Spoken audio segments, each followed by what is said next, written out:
తనతో చెప్పిన దానిని బట్టి అహాబు మూతి ముడుచుకుని వాడై కోపముతో తన నగరులకు పోయి మంచము మీద పరుండి ఎవరితోనూ మాట్లాడకయు భోజనము చేయకయు ఉండెను.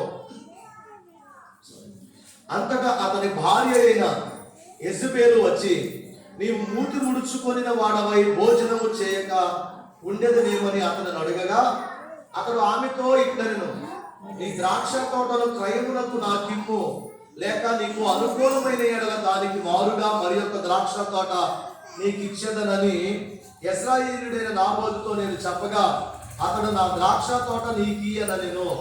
అందుకు అతని భార్య అయిన యెజబెలు, ఇశ్రాయేలులో నీవిప్పుడు రాజ్య పరిపాలనము చేయలేదా? నీవు లేచి భోజనము చేసి మనస్సులో సంతోషంగా ఉండుము. నేనే యెజ్రెయేలీయుడైన నాబోతు ద్రాక్ష తోట నీకు ఇప్పించదనని అతనితో చెప్పి అహాబు పేరట తాకీదు వ్రాయించి అతని ముద్రతో ముద్రించి ఆ తాకీదును నాబోతు నివాసము చేయుచున్న పట్టణపు పెద్దలకును సామంతులకును పంపెను. ఆ తాకీదులో సారాంశం ఏంటంటే, ఉపవాస దినము జరుగువలెనని మీరు చాటించి నాబోతును జనుల ఎదుట నిలవబెట్టి నీవు దేవునిని రాజును దూషించితివని అతని మీద సాక్ష్యము పలుకుటకు పనికి మాలిన ఇద్దరు మనుష్యులను సిద్ధపరుచుడి. తీర్పు అయిన మీదట అతని బయటకు తీసుకొని పోయి రాళ్లతో సావగొట్టుడి. చూడండి, ఉపవాస దినము ప్రతిష్ఠించి మనుషుల ఎదుటికి నాబోతుని తీసుకొచ్చి పెట్టండి. దేవుడిని దూషించాడని, రాజును దూషించాడని పనికి మాలిన వాళ్ళని కొందరిని ఏర్పరచుకున్నారు. దేవుని ప్రియమైన వారా, మీరు కూడా ఏ మాటకు బట్టి ఆ మాటకి విని భయపడాల్సిన అవసరం ఏమీ లేదు. లోకానుసారంగా జీవించే వారు ఏదో అంటే భయపడాల్సిన అవసరం లేదు. దేవునికి భయపడి దేవుని యందు భక్తి కలిగి వాక్యం అనే పునాదుల మీద కట్టబడిన వ్యక్తి ఏదైనా హెచ్చరిక చేసినా అది వింటే నీకు ప్రయోజనం. అది ఒకవేళ నిన్ను ఏమైనా హెచ్చరించినప్పుడు ఆ మాటకి నువ్వు లోబడితే నీకు ప్రయోజనం. కానీ ఆ వాక్యము పునాదుల మీద పరిశుద్ధమైన జీవితం జీవించక, ఒక క్రెడిబిలిటీ లేక, దేవుడంటే భయం లేక, భక్తి లేకుండా ఉన్నవారు చెప్పే ఉపదేశం కూడా అది ఎవరికి కూడా ఉపయోగం ఉండదు. నేను ఎందుకు మాట్లాడానంటే చెప్పానంటే, ఈమె ఏం చేసింది, భర్త వెళ్ళి అక్కడ భర్త రాజు, ఇశ్రాయేలు రాజు కూర్చున్నాడు. ఏమేం చేసిందంటే, యెజబెల్ అంటే ఏంటంటే సాతాను, దెయ్యం అన్నమాట. ఆమె పరిపాలిస్తుంది.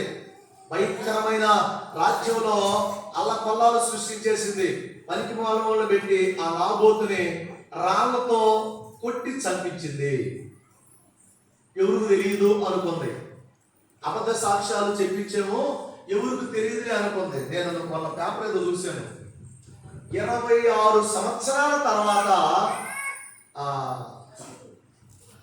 అతను పెళ్లి కార్డును బట్టి కేసులు ఛేదించారండి. మీరు చదివేది లేదు, పేపర్ చదివితే తెలుస్తుంది. 26 సంవత్సరాలు అవుతుంది నేరం చేసి, పెళ్లి కార్డులో ఉన్న సమాచారాన్ని బట్టి అతను పట్టుకున్నారు. ఇంకొకటి 3 సంవత్సరాలుగా తన పాపని చిన్న బాక్స్ లో పెట్టి తన భర్తను తెలియకుండా తన భర్త మరి ఎవరు తెలియదు కదా మనకి, అది కూడా పట్టబడింది. వాక్యం సెలవిస్తా ఉంది. వాక్యం ఇట్లా ఉంది కదా, చూద్దాం. ఇట్లా పట్టుకున్నాను కదా, ఎదురుకెళ్ళి నీ మొహం ఇట్లా పెట్టుకో, అడ్డు తిరుగు, డాడీకి వెళ్ళి ఇట్లా. మత్తయి సువార్త 10:26 చదవండి. మత్తయి సువార్త 10:26.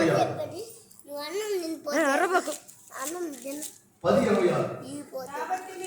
కాబట్టి మీరు వారికి భయపడకుడి, మరుగైనది ఏది ఇట్లా పెట్టుకో, నువ్వు ఎదురుకెళ్ళి ఈ మాట మనం ఇట్లా పెట్టు, గుండెలో పెట్టుకుందాము గాక. మనుషులందరూ కనపడాలి. మరుగైనది ఏదియో బయలు పరచబడక పోదు. అమ్మా, రహస్యమైనది ఏదియో తెలియబడక పోదు. 27 సంవత్సరాలు దాచిపెట్టాడేమో, బయటపడకుండా ఉందా? 3 సంవత్సరాలు దాచిందేమో, బయటపడకుండా ఉందా?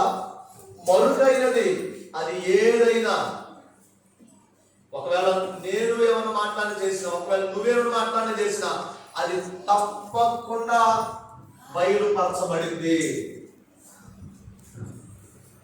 తెలియకుండా ఎవ్వరికి తెలియకుండా